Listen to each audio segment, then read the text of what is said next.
राज्यसभा में बीजेपी रुकन राकेश सिन्हा ने आबादी को कंट्रोल करने के ताल्लुक से प्राइवेट मेंबर बिल पेश किया है। बिल में तजवीज है कि 2 से ज्यादा बच्चों के वालिदैन के वोटिंग हकूक सल्ब कर लिए जाएं। बीजेपी सांसद राकेश सिन्हा से सर, कल आपने प्राइवेट मेंबर बिल लाया है जनसंख्या नियंत्रण को लेकर के, क्या बिल का उसमें मुख्य उद्देश्य है और क्या जरूरत पड़ी कि आपने प्राइवेट मेंबर बिल लाया? देखिए, देश की जनसंख्या एक विस्फोटक स्थिति में आ गई है। संयुक्त राष्ट्र संघ ने जो अभी रिपोर्ट दी है, उस रिपोर्ट में बताया कि भारत कुछ वर्षों में विश्व का सबसे अधिक जनसंख्या वाला देश बन जाएगा। तो संसाधन और जनसंख्या के बीच संतुलन जब बिगड़ता है तो देश में सामाजिक सौहार्द समाप्त होता है। तो ये 3 पक्ष हैं जनसंख्या नियंत्रण के लिए। एक रीजनल बैलेंस बना रहे हैं, जैसे साउथ और वेस्टर्न इंडिया में जनसंख्या संतुलन काफी हद तक रिप्लेसमेंट लेवल के पास है, लेकिन नॉर्थ एंड ईस्टर्न इंडिया में ऐसा नहीं हो पा रहा है। ठीक उसी प्रकार से रिलीजियस बैलेंस भी बनना चाहिए। यदि धर्म के चश्मे से आप जनसंख्या बढ़ाते हैं तो उसे भी रोकना पड़ेगा, उससे सामाजिक सौहार्द पर और देश की स्थिति पर असर पड़ता है। तीसरा, रिलीजन के साथ साथ रिसोर्स का बैलेंस होना चाहिए। तो ये रीजनल, रिसोर्स और रिलीजियस तीनों बैलेंस बनाने के लिए 2 चॉइस नॉर्म होना चाहिए। इसमें एक सवाल है कि वोटिंग राइट्स खत्म करने की अगर बात अगर उसमें आप कह रहे हैं, जैसे उसमें है क्या कि अगर वोटिंग राइट्स खत्म किए जाए तो लोग डिस्करेज होंगे? देखिए, जब एक बार राष्ट्र में सहमति बनती है कि 2 चॉइस नॉर्म्स हो, उस सहमति को जो भी तोड़ते हैं उन पर कानून लागू होना चाहिए। पहले सेक्शन में वे लोग जो 2 चॉइस नॉर्म्स को फॉलो करते हैं उनको प्रोत्साहन दिया जाता है। बैंक इंटरेस्ट रेट उन्हें ज्यादा मिलेगा, लोन लेने पर इंटरेस्ट रेट कम लगेगा, प्रमोशन जल्दी होगी, उनके बच्चों के एडमिशन में प्राथमिकता मिलेगी। दूसरी तरफ जो लोग इस 2 चॉइस नॉर्म्स को तोड़ते हैं उनके साथ बैंक इंटरेस्ट अधिक लगेगा, और जब लोन लेते हैं तो उनको इंटरेस्ट अधिक लगेगा, और जब डिपॉजिट करते हैं तो इंटरेस्ट कम मिलेगा। उनको पब्लिक डिस्ट्रीब्यूशन सिस्टम से हटा दिया जाएगा। 72 जो जिलों की आप बात कर रहे हैं, किस तरह के जिले हैं? उस जिले का अगर मिजाज कैसा है, किस तरह के वहाँ की जनसंख्या है, किस तरह की पॉपुलेशन? आपने रिसर्च काफी किया है। देखिए, साधारणतः उन 72 जिलों में कुछ अधिकांश जिले ऐसे हैं जो माइनॉरिटी डोमिनेटेड है। माइनॉरिटी से तात्पर्य है मुस्लिम डोमिनेटेड जिले हैं। तो इसका तात्पर्य यह नहीं कि उन जिलों को टारगेट किया जाए। मेरा कहने का तात्पर्य है चाहे जिले 72 हों या सभी जिले हों, हर एक जिले में भी कुछ ऐसे गांव हैं, कुछ ऐसी बस्तियां हैं जहां पर टोटल फर्टिलिटी रेट अधिक है, कुछ में कम है। तो यह असंतुलन प्राय सभी जिलों में है, लेकिन कुछ जिलों में विशेषकर असंतुलन साफ दिखाई पड़ता है। मुझे लगता है सरकार को कानून बनाकर इस असंतुलन को दूर करना चाहिए। बहुत बहुत धन्यवाद। वो ये थे बीजेपी सांसद राकेश सिन्हा। कैमरामैन सोनू मंडल के साथ अमितेश, न्यूज 18 दिल्ली। जमात इस्लामी हिंद के अमीर सैयद सादतुल्लाह हुसैनी ने कहा है कि आबादी पर काबू पाने के लिए कानून बनाने की कोई जरूरत नहीं है। सैयद सादतुल्लाह हुसैनी ने कहा कि आबादी मुल्क का असासा है, मुल्क के वसाइल को बेहतर तरीके से इस्तेमाल करने की जरूरत है। उनका कहना है कि लोगों में आबादी के ताल्लुक से बेदारी पैदा करने की जरूरत है।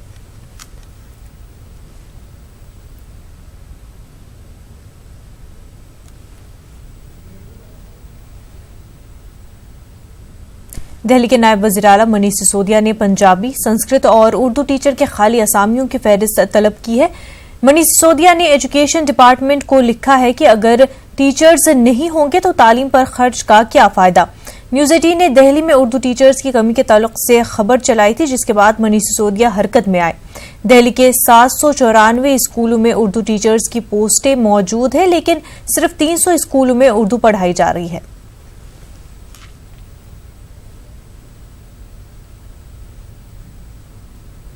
आसाम में सैलाब की वजह से 4 जानिब तबाही है। अब तक मुतअद्दिद हलाकतें हो चुकी है और लातादाद लोग लापता है। लोग अपने घरों तक महदूद हो गए हैं या फिर पनाहगज़ी कैंपों में मुंतकिल हो गए हैं। इबादत गाहों के बाहर लोग दुआओं में मशगूल हैं और हालात से निजात की दुआ कर रहे हैं।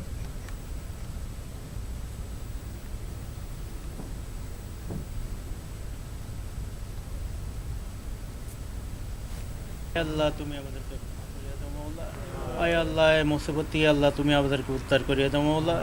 আয় আল্লাহ মুসিবত একমাত্র আয় আল্লাহ তুমি আমাদেরকে ক্ষমা করিয়ে দাও মওলা। আয় আল্লাহ মুসিবত আল্লাহ তুমি আমাদেরকে উদ্ধার করিয়ে দাও মওলা। আয় আল্লাহ মুসিবত একমাত্র ক্ষমা করনে। आसाम में सैलाब की सूरत हाल अब भी संगीन बनी हुई है। आसाम और शुमाल मशरक़ी खित्ते में बारिश और सैलाब ने हर शोबे जिंदगी को मुतासर किया है। आसाम में लाखों लोग सैलाब के पानी में फंसे हुए हैं। आसाम में सैलाब की सूरत हाल संगीन, 21 अजला सैलाब से मुतासर। कल सैलाब की जद में आकर 6 अफराद की मौत। करीब 9 लाख अफराद सैलाब में घिरे। हजारों एकड़ ज़रई जमीन ज़ेराब। 68 रिलीफ कैंप कायम। दरियाए ब्रह्मपुत्र कई जगह खतरे के निशान से ऊपर। एनडीआरएफ की टीमें सरगर्म।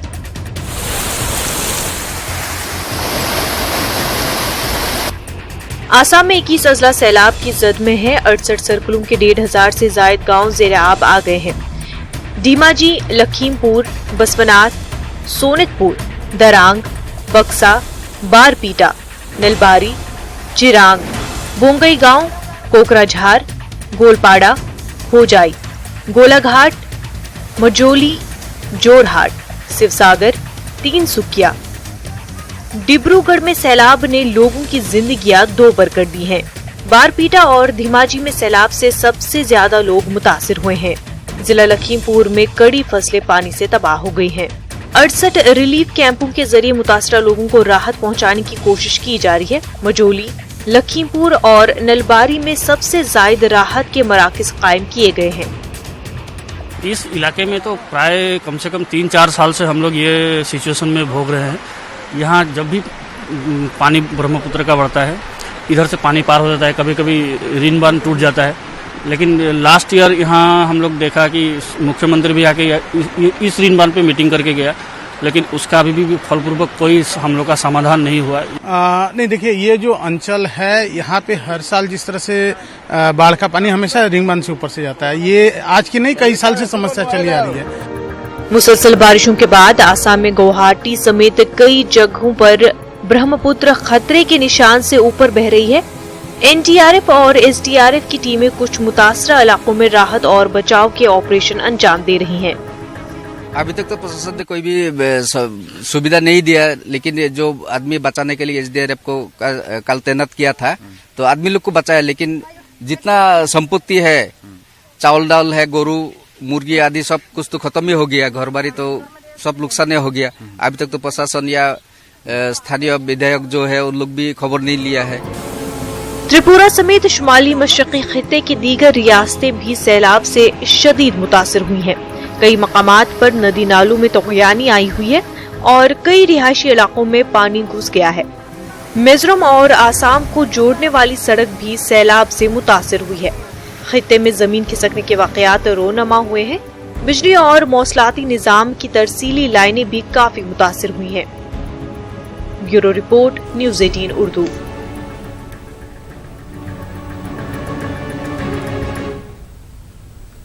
बिहार में मुसलसल कई दिनों मौसलाधार बारिश हो रही है। मगरबी चंपारण में बारिश की वजह से आम जिंदगी मुतासिर है।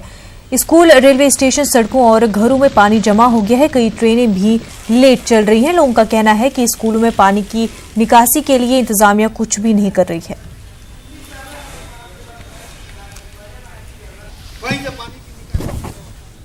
जाना है मुझे रक्सौल, सत्याग्रह ट्रेन के इंतजार में मैं खड़ा हूँ और काफ़ी देर से खड़ा हूँ, 2-3 घंटे से। इधर बैठने के लिए कोई जगह नहीं है। सारे जगहों में पानी पूरा है। यात्री का जो शेड है उसमें तो पानी पूरा है, समझ में आ रहा है। जो मुख्य स्टेशन का जो जगह है जहाँ लोग बैठते हैं, यात्री प्रतीक्षालय है, उसमें भी पानी आ रहा है पूरा। 15 जुलाई को इसरो चंद्रयान 2 को खला में भेजेगा। इस ताल्लुक से कानपुर आईआईटी ने नई तकनीक तैयार की है। मोशन प्लानिंग, चांद की सतह पर रोरो कैसे, कब और कहां जाएगा, पूरा खाका शोबा इलेक्ट्रिकल इंजीनियरिंग ने तैयार किया है। बताया जा रहा है कि चंद्रयान 2 ही चांद पर उतरने के साथ अपना काम करना शुरू कर देगा।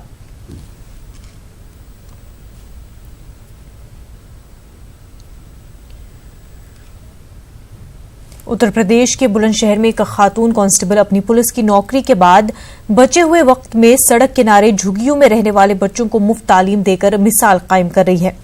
सड़कों पर कूड़ा बीनने वाले बच्चों में तालीम की शम्मा रोशन करने वाली कांस्टेबल गुड्डन चौधरी के इस काम की हर तरफ सताइश की जा रही है।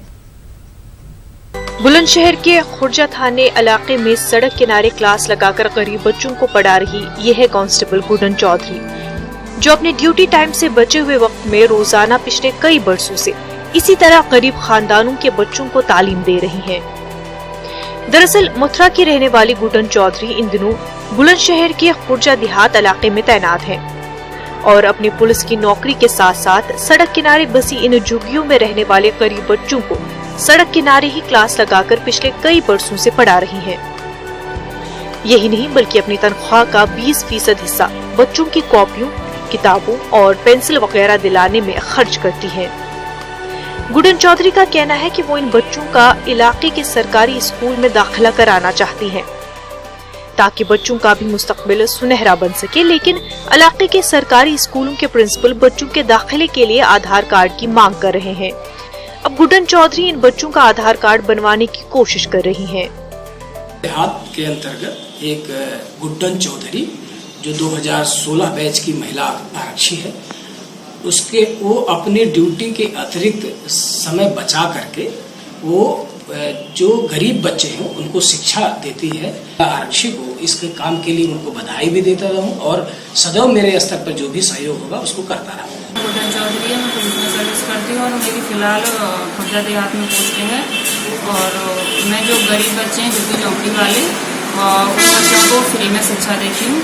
ये काम मैं अभी से नहीं, सर्विस नहीं लगी थी उससे पहले घरचोरी में किया करती थी और जब मैंने बाहर स्टडी दी रह के तो वहाँ खुद की स्टडी करने के बाद बच्चों को भी जो टाइम मिलता था वहाँ भी मैं पढ़ाया करती।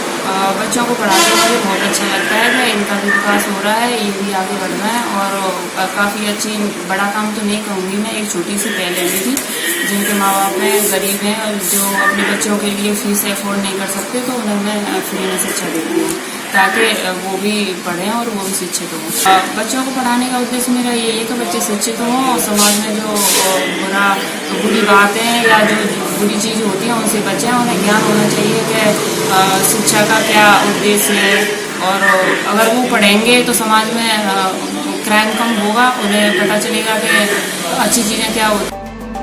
खातून कांस्टेबल गुड्डन चौधरी के इस नेक काम के लिए पुलिस अफसरान भी उनकी सताइश कर रहे हैं और पुलिस एहलकारों से अपने ड्यूटी टाइम के बाद बचे वक्त में से वक्त निकालकर गरीब बच्चों को तालीम के जेवर से आरास्ता करने की अपील कर रहे हैं। Bureau report, news 18 Urdu. Bulandshahr के खुर्जा देहात में तैनात 2016 बैच की महिला कांस्टेबल गुड्डन चौधरी ने एक ऐसी मिसाल कायम की है जिसे देख कर के जिले वासी ही नहीं बल्कि अधिकारी भी सराह रहे हैं। यानी कि उनकी इस पहल से पूरा जिला तो खुश है ही है, अधिकारी भी बेहद खुश हैं क्योंकि उन्होंने एक ऐसी मुहिम चलाई है जहां गरीब बच्चों को शिक्षा दी जा रही है। यानी कि उन्होंने अपने पास से एक ऐसा स्कूल बनाया है जहां वो गरीब झुग्गी और झोंपड़ी वाले बच्चों को पढ़ाती हैं, खुद शिक्षा देती हैं। ड्यूटी के बाद जो उन्हें टाइम मिलता है वो अपना उन बच्चों को शिक्षा देने में गुजारती हैं जो बच्चे पढ़ाई नहीं कर सकते, जिनके परिवार उन्हें पढ़ा नहीं सकते। जब इस पूरे मामले में हमने उनसे बात करने की कोशिश की गुड्डन चौधरी से तो उनका साफ तौर पर यही कहना था कि मुझे बेहद खुशी मिलती है और मैं इस पहल करके बताना चाहती हूँ कि लोग आगे आएं, ऐसे बच्चों को शिक्षा दें जो स्कूल नहीं जा पाते हैं। कैमरामैन जिशान खान के साथ अली शरर, न्यूज़ 18 उत्तर प्रदेश, बुलंदशहर। इस वक्त की बड़ी खबर कर्नाटक से। कांग्रेस के मजीद 3 बागी अरकान सुप्रीम कोर्ट से रुजू। रोशन बेग, आनंद सिंह भी सुप्रीम कोर्ट से हुए हैं रुजू। असेंबली स्पीकर के खिलाफ अदालत में दाखिल की है अर्जी। इस्तीफा मंजूर नहीं करने पर सुप्रीम कोर्ट से रुजू किया है रोशन बेग, आनंद सिंह ने। इस वक्त की काफी अहम खबर कर्नाटक से आ रही है। कांग्रेस के मजीद 3 बागी अरकान ने सुप्रीम कोर्ट का रुजू किया है। सुप्रीम कोर्ट से रुजू किया है रोशन बेग और आनंद सिंह ने। असेंबली स्पीकर के खिलाफ अदालत में अर्जी दाखिल की गई है। उन्होंने इल्जाम लगाया है कि इस्तीफा मंजूर नहीं कर रहे हैं असेंबली स्पीकर। इसी मामले में सुप्रीम कोर्ट से रुजू किया गया है। हमारे साथ हमारे नुमाइंदे रऊफ इस वक्त जुड़ चुके। रऊफ, आपसे जानना चाहेंगे कि रोशन बेग और आनंद सिंह ने भी सुप्रीम कोर्ट से अब रुजू कर लिया है। असेंबली स्पीकर के खिलाफ उन्होंने अदालत में एक अर्जी दाखिल की है। जी देखिए, पहले से ही सुप्रीम कोर्ट में 10 बागी अरकान असम्बली की अज़दाश्त ज़ेर समात है। इस दौरान जो है मजीद 3 MLAs कांग्रेस के रोशन बेग, आनंद सिंह और सुधाकर, इन्होंने जो है सुप्रीम कोर्ट को रुजू होकर ये अपील की है कि फौरन जो है स्पीकर उनका इस्तीफा कबूल कर लें। तो इस तरह हम कह सकते हैं कि अब तक जो है कुल 16 MLAs ने इस्तीफा दिया है। तो इनमें जो है अब जो अभी जो हमें खबर मिली है मजीद 3 MLAs के साथ, तो इस तरह 13 MLAs सुप्रीम कोर्ट से रुजू हुए हैं। और भी खबर ये है कि मजीद 2 MLAs भी रुजू हुए हैं, लेकिन अभी इनकी तस्दीक नहीं हो पाई है। बहरहाल अब तक जो है 13 MLAs सुप्रीम कोर्ट में से रुजू हुए हैं और पीर से जो है असेंबली का इजलास शुरू होने वाला है। जैसा कि हम देखते हैं कि मंगल तक का जो है सुप्रीम कोर्ट दोबारा जो है इस मामले में समाप्त करेगी मंगल के रोज। तो मंगल तक जो है क्या ये जो नई दरखास्त आई है, नई अज़दाश्त आई है, क्या वो भी शामिल होगी इसमें, ये भी देखने की बात होगी, या फिर इनकी समाप्त जो है बाद में से होगी। ये तमाम चीजें कल मालूम हो सकती हैं। बहरहाल रियासत कर्नाटक में जोड़ तोड़ की सियासत जोरों पर है। आज की जो पेशरफ्ती हुई है, आज का जो डेवलपमेंट है वो ये है कि कांग्रेस के चंद MLAs, चंद लीडर्स जैसे DK शिव कुमार हो, रिजवान अरशद हो, जी परमेश्वर हो, इन्होंने जो है एक नाराज MLAs को मनाने की कोशिश की है, अपने नाराज MLAs को। और इस सिलसिले में जो है बागी MLA MTB नागराज से मुलाकात की और कहा यह जा रहा है कि ये मुलाकात कामयाब हुई है। कम से कम 1 या 2 MLAs को मनाने में कांग्रेस कामयाब हुई है, ये बात कही जा रही है। लेकिन अभी तक ये तमाम चीजें जो है वाज़ह नहीं हो पाई हैं। हालांकि मुलाकातों का सिलसिला जारी है। इस वक्त मैं आपको बताता चलूं कि कांग्रेस हो, JDS हो या BJP हो, तमाम पार्टियों के MLAs रेस्टोरेंट में हैं। ये शनिचर और इतवार की जो छुट्टी होने की वजह से जो है इन्हें रेस्टोरेंट में रखा गया है, ताकि किसी भी तरह की फेरो बदल न हो, तब्दीली न हो। इसलिए तमाम पार्टियां जो है अपने अपने MLAs की हिफाजत कर रही हैं। जी बिल्कुल रऊफ, और पहले ही कोर्ट ने जो है स्पीकर को वक्त दे दिया है, ऐसे में बाकी अरकान का अर्जी दाखिल करना सुप्रीम कोर्ट में, तो क्या स्पीकर को प्रेशराइज करने की कोशिश हो रही है? जी देखिए, स्पीकर रमेश कुमार को इससे पहले भी बीजेपी ने जो है बाकायदा स्पीकर पर दबाव डालने की कोशिश की और उनके खिलाफ एहतजाज भी किया, स्पीकर के रवैये के खिलाफ। अब जो है ये बागी MLAs तमाम जो है सुप्रीम कोर्ट में अपनी अज़दाश्त लेकर गए हुए हैं और उन्हें उम्मीद है कि सुप्रीम कोर्ट से कोई फैसला आएगा। लेकिन जैसा कि हमने देखते हैं कि सुप्रीम कोर्ट ने कहा है कि स्पीकर को ये हिदायत दी थी कि न वो इस्तीफा कबूल करें और न ही किसी MLAs को नाअहल करार दें। तो इस मामले में जो है सुप्रीम कोर्ट खुद फैसला लेगा, जो मंगल के दिन समाप्त होने वाली है। हो सकता है कि मंगल के दिन ही जो है अदालत इस मामले में फैसला सुनाएगी। तो अगर अदालत का फैसला आता है कि ये तमाम MLAs का इस्तीफा कबूल कर लें, तो फौरन जो है ये हुकूमत अक़लियत में आएगी, अक्सरियत खो बैठेगी और वज़ीर आला कुमारस्वामी को इस्तीफा देना पड़ेगा। अगर सुप्रीम कोर्ट कोई और नाअहल करार देने की अज़दाश्त में कोई फैसला लेती है तो हुकूमत के हक में फैसला हो सकता है। अगर अदालत कहती है कि चंद MLAs जिनकी दरख्वास्त जो है नाअहल की दरख्वास्त ऑलरेडी मौजूद है, उस पर आप फैसला लें, तो देखना ये होगा कि सुप्रीम कोर्ट का फैसला काफी अहम होगा दोनों पार्टियों के लिए, हिज़्ब इख्तिलाफ के लिए और हुक्मरान सियासी जमातों के लिए। बिल्कुल रऊफ, बेहद शुक्रिया आपका। आगे बढ़ते हैं। उत्तर प्रदेश के गोरखपुर के चौरी चौरा थाने के जंगल महादेव में भी एक दर्दनाक हादसा पेश आया, जहां एक मां पर अपनी मासूम बच्ची के कत्ल का इल्जाम लगा है। बताया जा रहा है कि शौहर से झगड़े के बाद गुस्से में खातून ने अपनी 4 साला मासूम को गला दबाकर कत्ल कर दिया। इतला मिलने के बाद पहुंची पुलिस ने बच्ची की लाश को अपने कब्जे में लेकर पोस्टमार्टम के लिए भेज दिया है और मुलजिम खातून को गिरफ्तार कर लिया है।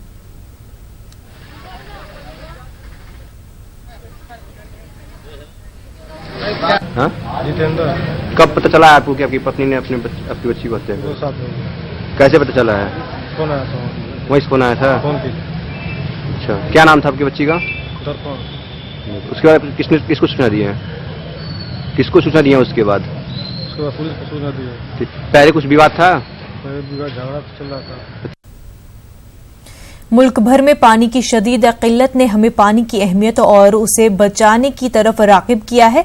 इस सिलसिले में अवाम के शऊर को बेदार करने में हमारे उलमा और हमारी मसाजिद हमारी रहबरी कर सकते हैं।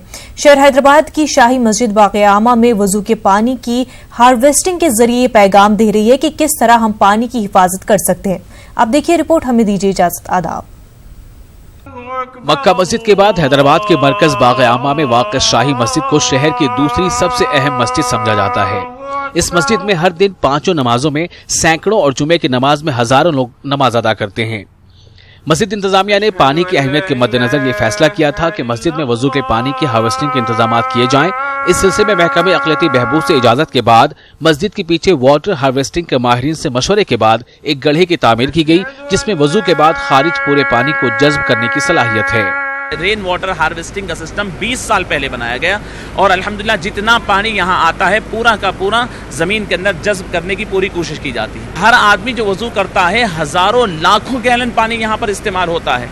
वो पानी बजाय ड्रेनेज में जाने के उसको हम जमीन में पहुँचाए, इसका इंतजाम करें। तो अल्हम्दुलिल्लाह माइनॉरिटी वेलफेयर डिपार्टमेंट में जब सैयद उमर जलील साहब थे, उन्होंने बाज़ाब्ता इसकी तरफ दिलचस्पी लेकर 2 पिट्स यहाँ पर बनाए हैं। 3 साल कबल अल्हम्दुलिल्लाह ये काम अंजाम दिया गया। उस वक्त लोगों को इतना महसूस नहीं हुआ, लेकिन आज महसूस हो रहा है कि वो बड़ी ज़रूरत है। चुनाचे जितना पानी यहाँ पर वजू के लिए भी इस्तेमाल होता है वो डायरेक्ट ज़मीन में जाता है। शाही मस्जिद बाग़े आमा हैदराबाद में हर रोज तकरीबन 1500 मुसल्ली 5 वक्त की नमाज अदा करते हैं, जबकि जुमे की नमाज में तकरीबन 4000 मुसल्ली शरीक होते हैं। इस तरह हर रोज वजू पर 7500 लीटर और जुमे की नमाज के लिए 20,000 लीटर पानी खर्च होता है। मतलब ये कि शाही मस्जिद हैदराबाद में हर साल 7.5 लाख गैलन पानी को ड्रेनेज के पानी में जाने से बचाते हुए इसे जेर जमीन किया जा रहा है। जो सिस्टम लगाया गया है जो एक ऐन इस्लाम के मुताबिक है, रसूलुल्लाह सल्लल्लाहु अलैहि वसल्लम का हदीस है, एक रिवर जा रही है जो नदी जा रही है उसमें भी अगर आप पानी इस्तेमाल कर रहे हैं तो अपनी ज़रूरत के हिसाब से ही करना है। पानी का भी पूछ होंगी, ये हमारे रसूलुल्लाह सल्लल्लाहु अलैहि वसल्लम का जो ना फरमान है। दूसरी मजहबी इबादत गाहों के मुकाबले मस्जिद में पानी का ज्यादा इस्तेमाल होता है, क्योंकि नमाज से पहले नमाजियों को वजू करना जरूरी होता है। शाही मस्जिद बाग़े आमा की इंतजामिया ने पानी की हिफाजत की अहमियत को समझते हुए वजू के पानी को दोबारा जमीन के हवाले करते हुए सारी दुनिया को एक राह दिखाई है। शाही मस्जिद बाग़े आमा में वजू के पानी की हार्वेस्टिंग की यह मिसाल न सिर्फ हैदराबाद तेलंगाना बल्कि पूरे हिंदुस्तान के लिए काबिल तखलीद है। कैमरामैन दास के साथ मैं अनीसुर रहमान, न्यूज़ 18 हैदराबाद।